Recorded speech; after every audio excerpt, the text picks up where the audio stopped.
आज आपका सेवन आपके आरोग्य लहर वॉल्यूम 39 के लिए श्री महाराज जी के सानिध्य में माँ गंगा के चरणों में कुंभ स्नान के शुभ अवसर पर आप सबके लिए प्रार्थना करता है। गंगा मैया आपको स्वास्थ्य प्रदान करें। आपके वॉल्यूम 39 में आज हम डिस्कस करने जा रहे हैं जो कि डबल स्ट्रेंथ कोरोना वायरस हमारे देश में पाया गया है। देखिए, महाराष्ट्र में भी बहुत केस निकले हैं। महाराष्ट्र गवर्नमेंट ने तो इवन नाइट कर्फ्यू इम्पोज कर दिया और दिल्ली गवर्नमेंट ने इसके लिए कि जिनको कोरोना वायरस मेडिसिन के बाद हों लेने के बाद भी ये जो कि यूके और साउथ अफ्रीकन वेरिएंट है, डबल स्ट्रेंथ का वायरस है, इसके लिए टेस्टिंग के लिए उन्होंने तीन सैंपल का प्रोग्राम बनाया है कि जिनको कोरोना वायरस होने के बाद दोबारा हुआ है, दूसरे वो जिनको ये वैक्सीनेशन लेने के बाद हुआ है, और जो सीवर मॉडरेट और क्रिटिकल केसेज हुए हैं, उनके तीन सैंपल कलेक्ट करके national centre for disease control को भेजे जाएंगे ताकि इस वायरस का डीएनए देखा जा सके। दूसरी तरफ सेवक आपसे यह भी ज़रूर अपना विचार साझा करना चाहता है। देखिए, पहले हमारे यहाँ ट्यूबरकुलोसिस की मेडिसिन में हमें पता है कि हम 3 महीने या जो भी उसका कोर्स है उस मेडिसिन को लेंगे तो ट्यूबरकुलोसिस ठीक हो जाता है अगर हम रेगुलर लेते हैं। इवन कई और डिसीज़ हैं, जैसे चिकन पॉक्स का हम इंजेक्शन बच्चों को लगवाते हैं, तो देखिए पोलियो ड्रॉप्स देते हैं, तो हमारे यहाँ डिसीज़ ये जो है ना के बराबर होने का चांस रहता है। लेकिन अभी वर्ल्ड में हम कहीं पर भी इस मामले में सक्सेसफुल नहीं हो पा रहे कि हम ये इंजेक्शन लेने के बाद सेफ रहेंगे, क्योंकि हम अपनी रिसर्च में अभी इतना टाइम नहीं दे पा रहे कि हम ऐसी मेडिसिन तैयार कर सके कि ये वायरस दोबारा हमारे पर अटैक ना करे। लेकिन सेवक आपसे फिर प्रार्थना करेगा कि आप अपने किसी भी नेचुरोपैथ या किसी भी आयुर्वेदिक डॉक्टर या किसी भी डॉक्टर की राय से अपने आप को संभाल के रखिए और अपने दिमाग में किसी तरह का भी डर ना लाइए। अगर आप अपने दिमाग में दहशत लाएंगे तो कोई भी डिसीज़ जो है वो भयंकर रूप बना लेती है। आप अपनी विल पावर को स्ट्रांग कीजिए, अपनी एक्सरसाइज रेगुलर रखिए, सैर रेगुलर रखिए, डिस्टेंस मेंटेन करके रखिए, मास्क लगा के रखिए। सेवक ने आपको अपने आरोग्य लहर वॉल्यूम 1 में भी बताया था कि देखिए, हमारे देश में जैन मुनि जब आते हैं तो शहर में आपने देखा होगा उनके फॉलोअर्स और वो एक स्टिप कपड़े की, कॉटन के कपड़े की लगा के रखते हैं। और सेवक ने आपको जापान का भी एग्जाम्पल दिया था कि जापान में ये ज़रूरी नहीं है कि गवर्नमेंट गाइडलाइंस आएगी तो लोग उसको फॉलो करेंगे। वहाँ पे सब लोगों के पॉकेट में मास्क होता है। अगर वो ऑफिस में जाते हैं, उनके कुलीग को किसी को भी छींक आ जाती है या किसी को जुकाम होता है तो वो मास्क अपना पहले ही लगा लेते हैं और अपना फिजिकल डिस्टेंस बना के रखते हैं। और सेवक आपसे प्रार्थना करेगा कि इस वर्ड को सोशल डिस्टेंस ना कहते हुए फिजिकल डिस्टेंस कहें। अगर हम सोशल डिस्टेंस कहेंगे तो हमारे रिलेशन जो है, हमारी आपस की नज़दीकियाँ जो हैं वो दूर होती जाएंगी धीरे धीरे, कि हम एक दूसरे से बहुत ज़्यादा डरने लग जाएंगे। तो इसलिए आप फिजिकल डिस्टेंसिंग मेंटेन करके रखिए और अपनी डाइट को प्रॉपर रखिए। सेवक ने आपसे अपनी पिछली कई वीडियो में जिक्र किया है। और अपनी एक्सरसाइज रेगुलर रखिए। ज़्यादा एक्सरसाइज नहीं भी कर सकते तो सेवक ने आपको सिर्फ 3-4 एक्सरसाइज आपके आरोग्य लहर वॉल्यूम नंबर 1 में ही बताई थी। अगर आप वो भी कर लेंगे तो आपका इम्यून सिस्टम बहुत स्ट्रांग हो जाएगा। किसी तरह का भी वेरिएंट आ जाए तो वो आपको छुएगा नहीं। लेकिन सेवक कहता है एक चीज़ का ध्यान रखिए कि अपने दिमाग में डर को मत आने दीजिए और ना ही बच्चों को डराइए। बच्चों का भी हौसला बढ़ाइए, बल्कि उनको अपने साथ पार्क ले जाइए, फिजिकल डिस्टेंस मेंटेन करते हुए सैर करिए, ताकि उनको ऑक्सीजन अधिक से अधिक मिल सके और आपके ब्लड सेल्स स्ट्रांग हो सकें, जिनमें वायरस से लड़ने की क्षमता दुगनी हो जाए। जब वायरस से लड़ने की क्षमता दुगनी हो जाएगी तो आपको कोई भी वेरिएंट किसी भी तरह का ऐसा कोई अटैक नहीं कर सकता। दूसरी तरफ सेवक आपसे ये भी साझा कर चुका है कि ये एक डेड वायरस है केमिकल लेयर के अंदर। तो सेवक ने आपसे ये भी बताया हुआ है, साझा किया हुआ है कि आप नमक और हल्दी वाले पानी के अगर गरारे करेंगे तो तब भी ये वायरस आपको कुछ नहीं कहेगा। अगर आपको थोड़ा सा भी सिम्टम महसूस होता है तो आप दिन में 2-3 बार गरारे कर लीजिए, तो आपको ये वायरस से बच जाओगे। दूसरा, आपको सेवक ने बताया अगर आपको फिर भी महसूस होता है कि आपको ऐसा है तो 1 गिलास पानी बॉइल करके किसी मग में लेकर आधा नींबू निचोड़कर आप अपने बेड पे जाइए, एक बेडशीट नीचे बिछाइए और वो भाप लेते हुए उसको इनहेल करते रहिए। जब वो थोड़ा कोसा होने लगे तो ऐसे फूंक मार मार के पीजिए, तो उससे आपका कोई भी वायरस आपको अटैक भी करेगा तो वो पसीने के थ्रू निकल जाएगा। आप में से काफ़ी लोगों ने सेवक हरिद्वार भी गया था तो डिप्रेशन पे बहुत पेशेंट मिले। देखिए, डिप्रेशन कई प्रकार का होता है। कई बार डिप्रेशन हमारे फैमिली हालात की वजह से हो जाता है, जैसे बच्चे घर में माता पिता के लड़ाई झगड़े देखते हैं। कई बार हेरिडिटरी भी होता है, ये हमारे वंशज से प्राप्त होता है। और कई बार हमारी नेगेटिव फीलिंग्स की वजह से होता है कि हम सोचते कुछ हैं, सच्चाई में कुछ होता है, हम उसी पे विश्वास कर लेते हैं जो हम सोचते हैं। और कई बार हमारे एजुकेशन में फेलियर से या बिजनेस में फेलियर से डिप्रेशन होने का डर बना रहता है और होता भी है। और यहाँ तक भी कि हम सुसाइडल अटेम्प्ट भी कर लेते हैं।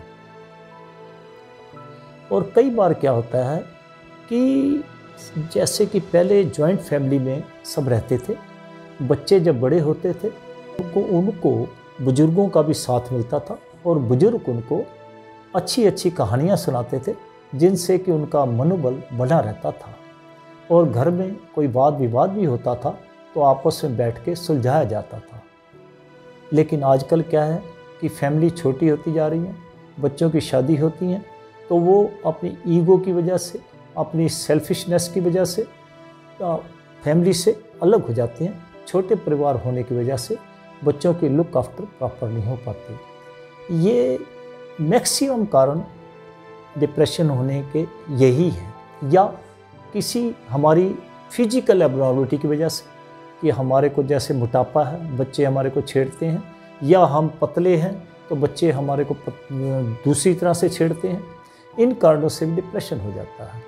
लेकिन इसके लिए सुझाव एक ही है कि आप किसी की भी बातों में मत आइए।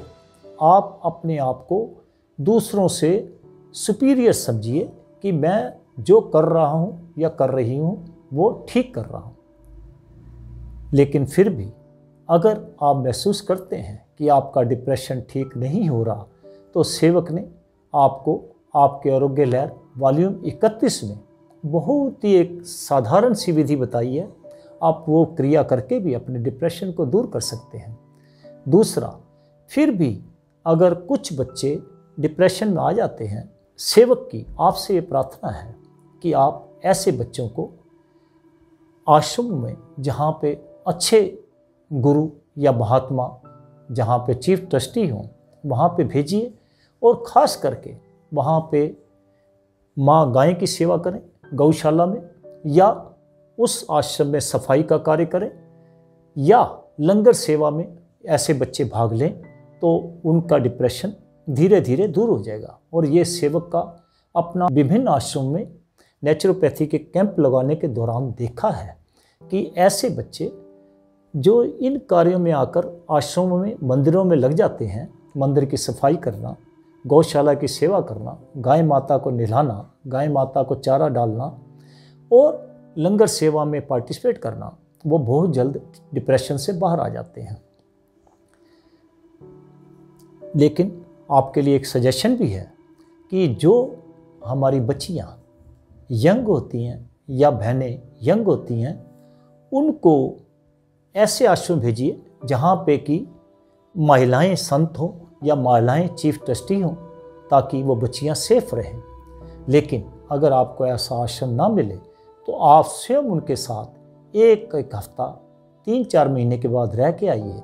आप देखेंगे 2-3 बारी ऐसे बच्चों को या बच्चियों को ले जाने से वो बिल्कुल ठीक हो जाएंगे।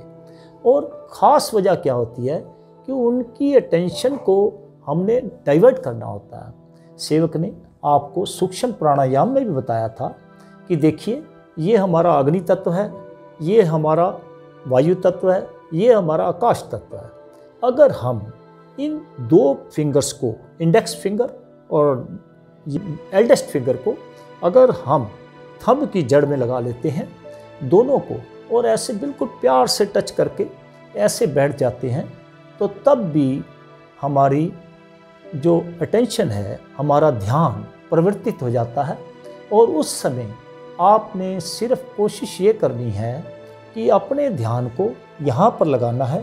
बेशक आप अपने माता पिता को या किसी भी देवी देवता को या किसी भी गुरु को जिसको आप मानते हैं, उसको अपने सामने देखिए, महसूस कीजिए कि वो आपके सामने है, और यहाँ पे धीरे धीरे पल्पेशन होनी शुरू हो जाएगी। आप उसको सुनना शुरू कीजिए यहाँ पे, तो आप बहुत जल्द इस डिप्रेशन से बाहर आ जाएंगे। इसके साथ ही सेवक आपके साथ एक राधा स्वामी सत्संग में प्रश्नोत्तर की वीडियो भी शेयर करेगा, जिससे आपको ये डिप्रेशन से बाहर आने का मौका मिलेगा।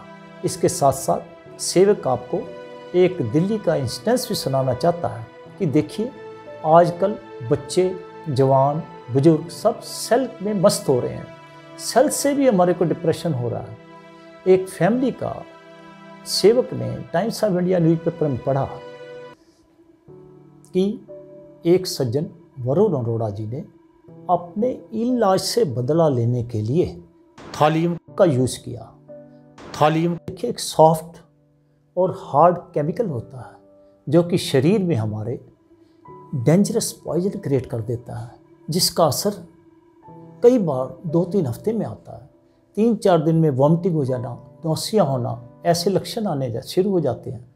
उन्होंने अपनी वाइफ दिव्या को भी दिया, अपनी मदर इन लॉ अनीता को भी दिया, और अपनी सिस्टर इन लॉ प्रियंका को भी दिया, जिसमें से उनकी मदर इन लॉ अनीता की मृत्यु श्री गंगाराम हॉस्पिटल में हो गई, अप्रोक्सीमेट 1 महीना आईसीयू में रहने के बाद, और उनकी सिस्टर इन लॉ प्रियंका की डेथ BL कपूर हॉस्पिटल में हो गई।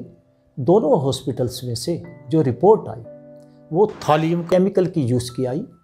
तो दोनों हॉस्पिटल ने पुलिस को रिटर्न में कंप्लेंट की, तो उनका राम मनोहर लोहिया हॉस्पिटल में टेस्ट किए गए, तो वहाँ से पता लगा कि थालियम जो यूज़ किया गया है उसकी वजह से डेथ हुई है। और उनकी वाइफ अनीता जो है इस समय सर गंगाराम हॉस्पिटल में आईसीयू में भर्ती है, और हो सकता है वो ठीक हो जाए, चांसेस हैं। लेकिन देखिए हमारी मेंटलिटी कैसी होती जा रही है, इसलिए हमारे को सबको अपनी इस मेंटलिटी को सोशल नेचर में लाना पड़ेगा। जैसे हमारे बुजुर्ग थे, पहले क्या था कि अगर हम सड़क पार कर रहे होते थे, किसी को हम बुजुर्ग को देखते थे या बच्चे को देखते थे, तो हमारी सब के सब लोगों की कोशिश होती थी कि इनको सड़क पार करा दी जाए। लेकिन अब क्या होता है कि सेवक भी देख रहा है कि हम अपनी मस्ती में होते हैं कि मैं निकल जाऊं, इसको कोई और पार करा देगा। और ये देखिए, आपको जो हमने ये दिल्ली का जीके का एग्जाम्पल दिया है ग्रेटर क्लास का, देखिए बहुत भयंकर है। और सेवक आपसे प्रार्थना करेगा कि सेल का जितना कम से कम यूज़ हो सके करिए, बच्चों को इसमें गेम खेलने से बचाइए। सिर्फ टाइम निश्चित कर दीजिए कि दिन में आधा घंटा वो खेल सकते हैं, क्योंकि देखिए आजकल ऑनलाइन क्लासेज हैं, ऑनलाइन क्लासेज में भी उनको सेल यूज़ या कंप्यूटर यूज़ करना पड़ता है। इससे भी उनकी आई साइड पे उनके ब्रेन वेव्स जाती हैं, तो उनको इफ़ेक्ट हो रहा है। लेकिन वो टॉलरेटेबल है। अगर आप डाइट अच्छी देंगे, बाहर की डाइट नहीं देंगे, तो वो इतने वर्क को तो टॉलरेट कर लेंगे। लेकिन अगर आप उनकी इन कमियों को दूर नहीं करेंगे कि वो हर समय गेम खेलते रहें, तो देखिए आने वाला समय हिंदुस्तान के लिए बहुत भयंकर होगा और बहुत बड़ी बड़ी डिसीज़ आएंगी। जैसा कि आप अभी भी देख रहे हैं कि ये जो कोरोना वायरस था अब डबल म्यूटेंट हो गया, कि उससे भी ज़्यादा स्ट्रेंथ का आ गया है।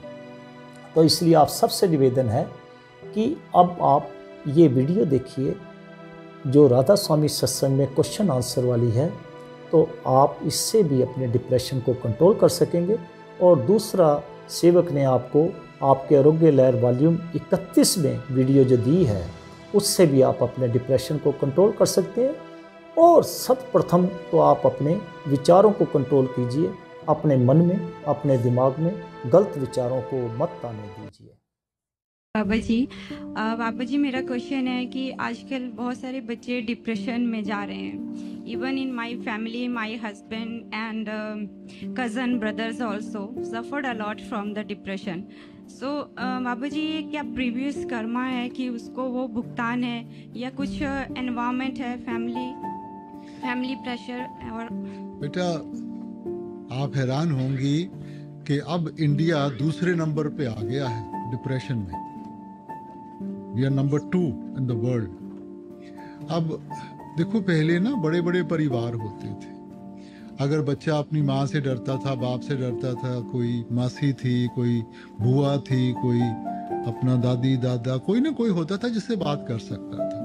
और प्रॉब्लम कोई भी इतनी बड़ी नहीं होती, बड़ी उसको बड़ा हमारा मन बना देता है बेटा, इसलिए हम डिप्रेशन में चले जाते हैं। अब डिप्रेशन क्या है? आप किताब को लेके ना अगर उसको फ्लिप करेंगे, आप क्या कुछ समझ पाएंगे? मगर एक एक पन्ना करके जाएंगी, आप पढ़ भी सकती हैं, समझ भी सकती हैं। तो जब वो मन ओवर ड्राइव में पड़ जाता है ना, तो उसको कुछ समझ नहीं आती, उसको डिप्रेशन हो जाता है बेटा। तो डॉक्टर भी जो दवाई देता है, क्या देता है कि मन आहिस्ता चले, उसका ड्राउजी हो जाएगा, मन स्लो हो जाएगा, उसको समझना आसान हो जाएगा बेटा। अब क्योंकि हम सब कुछ अपने मन में रखते हैं, वो अपनी पूरी भड़ास सब कुछ मन में रखते हैं, तो फिर वो कहीं ना कहीं उसने निकलना है। अब अगर माँ बाप हैं या बहन भाई हैं, यार दोस्त हैं, एक दूसरे से बातचीत करें। अब बातचीत खत्म हो गई है ना। घरों में बाद में कोई जाता है, पहले टीवी ऑन हो जाती है या हाथ में सेलफोन आ जाता है। ना कोई इकट्ठा बैठ के खाना खाता है, ना कोई एक दूसरे का दुख दर्द बांटता है। इसीलिए ये चीजें होती हैं। तो ये तो हमने खुद अपने ऊपर लाई है ना ये अवस्था। अब ये कहना कि जी किस्मत में लिखा था या और कोई चीज थी, ये अवस्था तो हमने खुद बनाई है। तो क्यों नहीं परिवार इकट्ठा बैठ के रोटी खाता? क्यों नहीं एक दूसरे से बात करते? अब बड़े बड़े शहरों में वक्त किसी को होता नहीं है। माँ बाप भी जब शाम को आते हैं, थके हो रहे आते हैं, रोटी खा के अपना मन की थकावट दूर करने के किसी ने टीवी लगा ली, किसी ने किताब पकड़ ली, बच्चा अपने कमरे में बैठा है, वो टीवी देख रहा है, आईपैड पे है। तो क्योंकि बातचीत खत्म हो रही है बेटा। अगर बातचीत बनी रहेगी ना, तो कुछ नहीं होगा। सेवक आपके इस वॉल्यूम को यहीं समाप्त करता है। जय हिंद, जय भारत।